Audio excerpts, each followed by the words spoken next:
પ્રશ્નની શરૂઆત કરીએ. ફરી વખત કહું છું, ખૂબ આઈએમપી પ્રશ્ન. વિદ્યુત ભારિત પાતળી ગોળાકાર કવચના બહારના અને અંદરના બિંદુએ વિદ્યુત ક્ષેત્રની ચર્ચા કરો. આ જે કવચ પર વિદ્યુતભાર પથરાયેલો છે, એની ત્રિજ્યા કેપિટલ આર છે. અને અહીંયા જે વિદ્યુતભાર પથરાયેલો છે એની પૃષ્ઠ ઘનતા સિગ્મા છે. એકમ ક્ષેત્રફળ દીઠ પથરાયેલો વિદ્યુતભાર સિગ્મા. આપણે દરેક કિસ્સામાં એમ માનીશું કે વિદ્યુત ક્ષેત્ર ઈ એ ત્રિજ્યાવર્તી હોય છે. એનો અર્થ કે અહીંથી વિદ્યુત ક્ષેત્રની દિશા જાણવી હોય તો આ દિશામાં થશે, અહીંથી આ દિશામાં, અહીંયાથી આ દિશામાં, અહીંયાથી આ દિશામાં, અહીંયાથી નીચે, અહીંયાથી આ બાજુ, અહીંયાથી આ બાજુ, ત્રિજ્યાવર્તી દિશામાં છે એમ આપણે લઈશું. હવે કવચની બહારના બિંદુ માટે આપણે પહેલાં વિદ્યુત ક્ષેત્રની તીવ્રતા શોધીએ. તો આ કવચથી ધારો કે આપણે બહારનું બિંદુ લેવું છે એટલે સ્વાભાવિક છે કે જે બિંદુ લઈશું એનું અંતર આ કેપિટલ આર કરતાં વધારે હશે. માનો કે મારે આ બિંદુ છે ત્યાં વિદ્યુત ક્ષેત્રની તીવ્રતા શોધવી છે. આ બિંદુ એ આ કવચથી દૂર છે, કવચથી બહાર છે. આ અહીંથી અહીંનું અંતર એને હું સ્મોલ આર કહું છું. જોઈ શકો છો કે સ્મોલ આર એ વધારે કિંમત છે અને કેપિટલ આર એ ઓછી કિંમત છે. આ અંતર વધારે છે, આ અંતર ઓછું છે.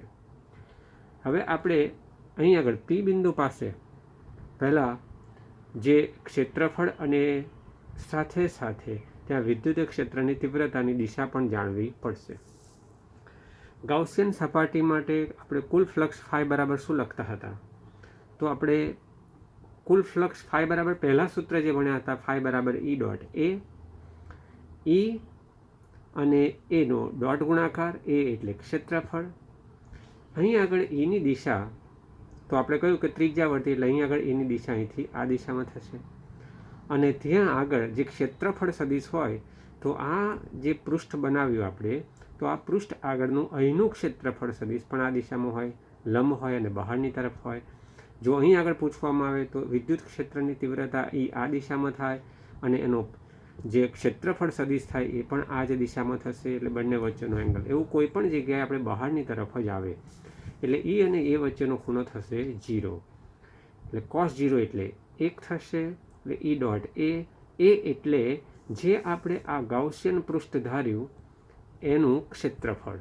તો આ ગાઉસિયન પૃષ્ઠનું ક્ષેત્રફળ તો એનું ત્રિજ્યા આપણે લીધી છે આર. આ ખાસ યાદ રાખજો, અહીં ભૂલ થઈ શકે. આ પૃષ્ઠની ત્રિજ્યા નથી લખવાની, આપણે આ ગાઉસિયન સપાટી એ ગાઉસિયન સપાટીનું ક્ષેત્રફળ, કુલ ક્ષેત્રફળ છે એટલે 4πr² થશે. તો ફ્લક્સ ફાઈ બરાબર આ ગાઉસિયન સપાટી સાથેનું કુલ ફ્લક્સ આ રીતથી મળે, ફાઈ બરાબર ઈ ડોટ 4πr². એ આ અંદરથી ઘેરાયેલા વિદ્યુતભારોથી ઉદ્ભવતું વિદ્યુત ક્ષેત્ર છે. બીજી રીતે પણ આપણે ફ્લક્સ શોધી શકીએ. આને નંબર 1 આપીએ. બીજી રીતે એટલે ગાઉસના નિયમનો આપણે ઉપયોગ કરીએ. ગાઉસના નિયમ મુજબ શું થાય? તો ફ્લક્સ ફાઈ બરાબર Q/ε0 થાય. Q એટલે ઘેરાયેલો વિદ્યુતભાર. તો આ જે ગાઉસિયન સપાટી આપણે ધારી એનાથી આટલો વિદ્યુતભાર ઘેરાયેલો છે. આ વિદ્યુતભારને Q ગણીએ તો આપણે લખી શકીએ કે ફ્લક્સ ફાઈ બરાબર Q/ε0. પણ Qની કિંમત કેટલી થાય? તો આપણે જે પૃષ્ઠ ઘનતા લીધી છે રકમમાં આપણે શરૂઆતમાં કે પૃષ્ઠ ઘનતા કેટલી છે? સિગ્મા. એનો અર્થ એમ થાય કે એકમ ક્ષેત્રફળ હોય તો પૃષ્ઠ ઘનતા અથવા વિદ્યુતભાર સિગ્મા જેટલો. તો 4πr². અહીં આગળ આપણે કેપિટલ આર લખવાનું છે કારણ કે વિદ્યુતભાર જ્યાં પથરાયેલો છે એની ત્રિજ્યા કેટલી છે? આર છે. જ્યારે ગાઉસિયન સપાટીનું ફ્લક્સ લખવાનું હતું ત્યારે આપણે આ સપાટી ધ્યાનમાં લીધી. હવે વિદ્યુતભાર જેના પર પથરાયેલો છે એ જ્યારે ધ્યાનમાં લેવાનું હોય તો આ ત્રિજ્યા આર છે એ ધ્યાનમાં લેવાની જેના પર વિદ્યુતભાર પથરાયેલો છે. એટલે અત્યારે ત્યાં કેપિટલ આર લખ્યું છે. એટલે એકમ ક્ષેત્રફળ હોય તો વિદ્યુતભાર સિગ્મા જેટલો, તો 4πr² સાથે સંકળાયેલો વિદ્યુતભાર કેટલો? હવે આનો ને આનો આપણે ગુણાકાર કરીએ તો આ ઘેરાયેલો કુલ વિદ્યુતભાર મળે. તો અહીંયા Qના બદલે 4πr² સિગ્મા લખ્યું છે. એપ્સાઇલોન 0. આ પણ ફ્લક્સ છે, એ જ સપાટી સાથે સંકળાયેલું. તો બંને ફ્લક્સને આપણે સરખાવી દઈએ. પહેલાં જે લાવ્યા તે E.4πr², આ જે ફ્લક્સ લાવ્યા તે, અને હાલમાં જે આ લાવ્યા તે, બંનેને સામસામે આપણે લખી દઈએ છીએ. 4π કેન્સલ થશે. E બરાબર આ r² છેદમાં જાય તો સિગ્મા r² અપોન એપ્સાઇલોન 0. આ તો રહેશે, સામેથી r² નીચે આવશે. તો આ રીતે વિદ્યુત ક્ષેત્રની તીવ્રતા કવચથી બહારના ભાગમાં સિગ્મા પર r² પર એપ્સાઇલોન 0 અને r² સાથે આ રીતે સંબંધિત હશે.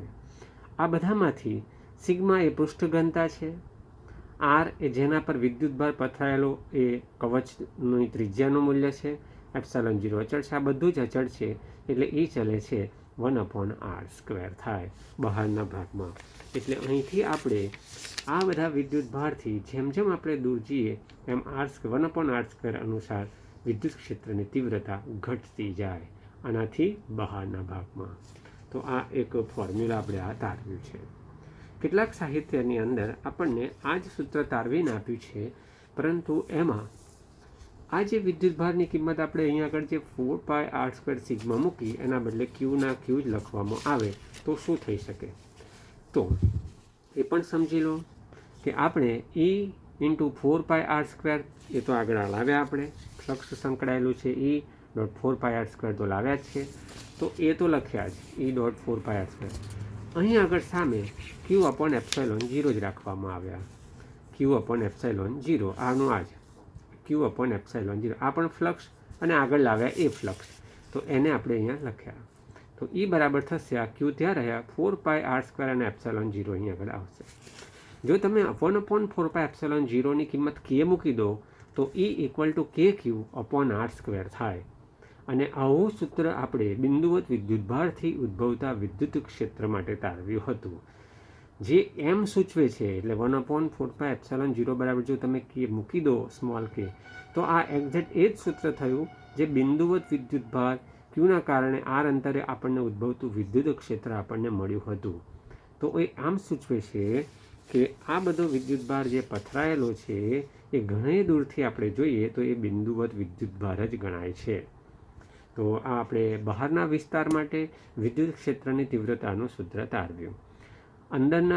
અંદરના ભાગ માટે શું થાય, પછી એના આલેખોની ચર્ચા શું થાય એ આવતીકાલે આપણે લઈશું. તમે એક વખત વાંચી લેશો, આવતીકાલે આ ચેપ્ટર પૂરું થશે. Thank you.